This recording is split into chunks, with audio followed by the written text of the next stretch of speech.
Assalamualaikum warahmatullahi wabarakatuh. Ketemu lagi dalam video berikutnya ya, tentang masih bagaimana pengaturan-pengaturan atau settingan-settingan pada server ya untuk pelaksanaan ANBK secara semi online. Nah, yang terakhir ini adalah tentang pengaturan transfer respon. Jadi ini sebelum pelaksanaan ya, pra pelaksanaan ya. Nanti ada pelaksanaannya, nanti ada pasca pelaksanaan ya. Oke, transfer respon bagaimana? Kenapa harus kita buat transfer respon? Kenapa harus ada transfer respon ini? Nah, ini adalah jika saat proses pengerjaan ada kalanya ya. Jadi jangan sampai terjadi lah ya. Ada kalanya server kita ini mengalami masalah dan sebagainya ya. Mungkin diserang virus atau sebagainya ya, atau tiba-tiba blue screen atau hang ya. Nah, maka perlu adanya file transfer respon ini. Transfer respon ini adalah menyimpan sementara jawaban-jawaban dari peserta ujian. Nah, jadi sangat penting sekali ya untuk transfer respon ini. Baik, bagaimana cara pembuatan transfer respon? Kita kembali lagi di Proctor Browser ya. Pastikan dulu jangan di stop dulu ya. Jadi saya belum ada melakukan power off atau men-shutdown virtual machine saya.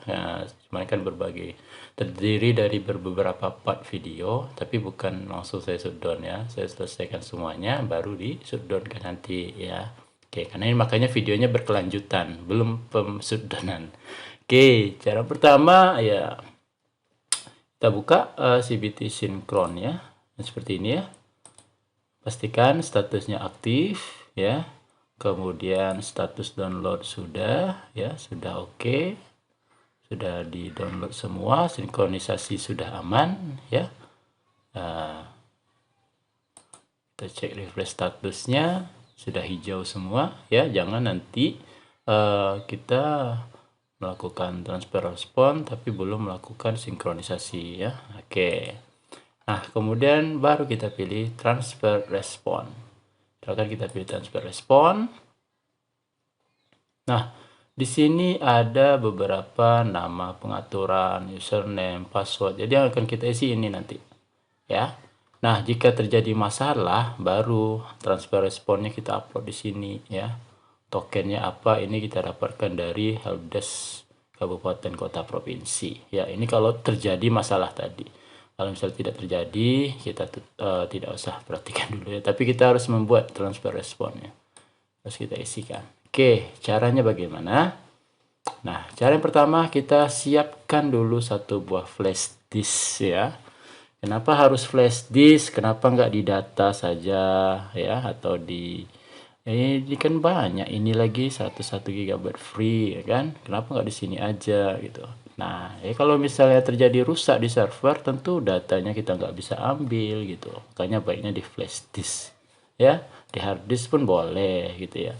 Nah, cara yang pertama, pastikan flash disk yang kita miliki itu sudah kita pindahkan datanya ya. Datanya sudah kita pindahkan karena kita akan menformatkan flash disk tersebut ya. Oke, ini adalah flash disk saya, masih berisi data-data ya. Jika misalnya diperlukan data ini, silakan dikopikan ya. Akan dikopi, silakan dipindahkan ke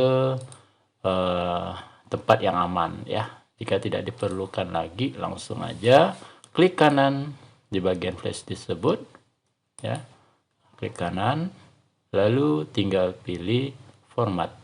Kita tinggal klik format ya. Kemudian nah di sini pastikan kodenya, file sistemnya NTFS ya. Kemudian namanya boleh kita ganti mungkin ya, transfer respon TR ya. Oke, kemudian start. Jadi pastikan di sini datanya sudah dipindahkan ya. Jika sudah, klik OK. Kita tunggu sampai prosesnya selesai. Dan perlu dihati-hati di sini, jangan sampai salah memformat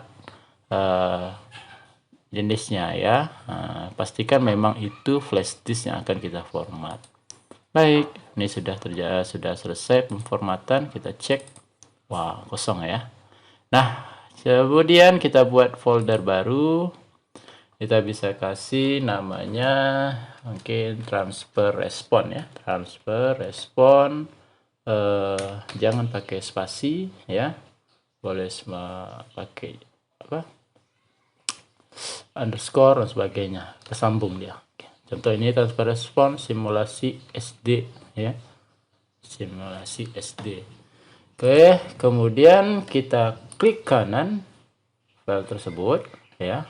Klik kanan folder tersebut, lalu kita pilih give access, lalu kita pilih specific people. Oke. Nah, di sini pada bagian ini kita centang bawahnya, kita pilih everyone. Oke, kemudian kita pilih read and write ya. Sudah ada read and write. Lalu kita pilih share. Nah, jadi dia dibuka file sharingnya ya. Nah, kemudian kalau sudah kita pilih done. Oke, dah. Yap, ya. Nah, kemudian kita kembali lagi ke CBT Scene tadi. Folder dump. Oke, sebelum itu ada username dan password. Nah, di sini kalian harus pastikan dulu servernya sudah diberikan nama ya. Nama mungkin sudah ada dan diberikan juga password ya. Nah, namanya yang mana? Kita bisa cara mengetahui nama PC kita adalah ini dicatat ya. Nih, tinggal kita pilih yang gambar orang ini, nama PC-nya adalah atau di sini ya, SMPN 3 Merbau. Spasinya juga perhatikan ya. Kemudian passwordnya itu harus dibuat password ya. Kalau misalnya belum ada password, silahkan dibuat ya password, penulisan passwordnya. Nah, cara penulisan password itu mungkin di change account setting ya, change account setting, kemudian diganti password dari sign in option ya, sign in option.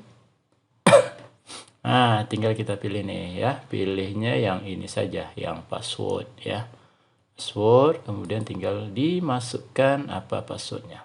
Oke. Nah, baik, itu untuk pemberian password dan harus diingat. Kenapa? Karena user namanya itu akan dimasukkan ke sini. Nah, oke. Sekarang kita isikan kotak-kotak ini ya. Pertama ini kita hapus dulu ya. Kita base, lalu kita masukkan ya seperti ini. Ini adalah IP dari server kita ya. Karena tadi kemarin di video berikut sebelumnya kita udah buat nih IP-nya adalah ini ya, 192.168.0.199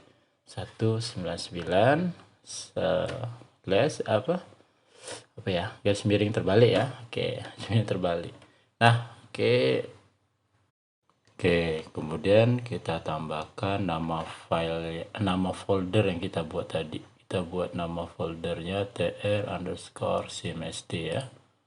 Oke, kalau ragu kita copy aja namanya ya, tinggal kita copy namanya lalu kita pastikan ke sini. Oke ya. Nah, lalu username ini adalah nama PC server kita tadi ya. Jadi saya buat SMPN spasi 3 Merbau. Oke, kita cek. Oke, sudah pas ya. Passwordnya juga dimasukkan ya. Kemudian server IP-nya ya tadi ya, server IP 192.168.0.199. Oke, jika sudah silakan klik simpan.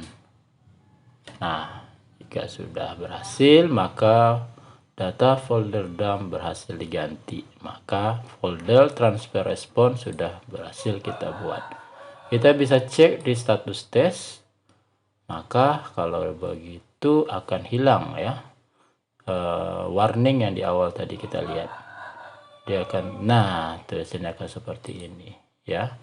Ini akan bisa muncul ketika tokennya akan muncul ketika waktu ujian berlangsung ya.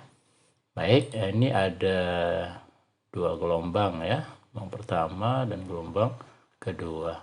Oke, baik, sampai sini dulu video saya kali ini. Berarti ini tinggal anak-anak melaksanakan ujian atau pengaturan dulu, pengaturan di laptop atau di klien ya, di klien. Kemudian setelah diatur baru dapat dilaksanakan. Nah, sampai sini maka sudah selesai bagaimana pensetting-settingan di PC server. Tinggal lagi bagaimana pengaturan di bagian kliennya. Nah, untuk bagian kliennya akan saya jelaskan di video berikutnya.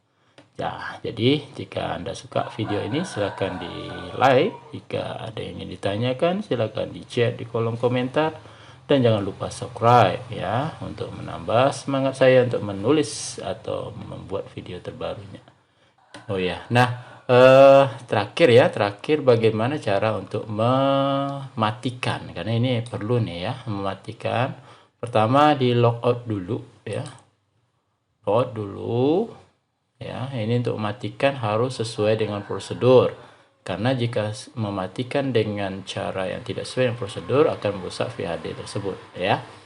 Nah, caranya adalah setelah di logout, kita pilih Proctor Exam Browser, lalu di sini langsung klik ACPS Shutdown Virtual Machine, tinggal kita klik saja. Nah, ya. Nanti pastikan di sini sudah power off, kemudian lambang terakhirnya sudah muncul seperti gambar di awal saat kita melaksanakan. Sebelum muncul, jangan sesekali memencet tombol palang merah ini. Oke, karena akan merusak VHD yang sudah dibuat. Nah, jika sudah keluar, dan jangan lupa VHD yang sudah kita lakukan sinkronisasi tadi kita kopikan ke hard disk ya, atau ke data lain untuk backupnya. Nah, agar apabila terjadi suatu hal yang tidak kita inginkan, kita punya backup VHD yang sudah kita sinkronkan. Karena sinkron ini hanya boleh 1 kali di VHD server ya. Baik, sekian dulu. Terima kasih. Sampai jumpa di video berikutnya. Wabillahi taufiq wal hidayah. Assalamualaikum warahmatullahi wabarakatuh.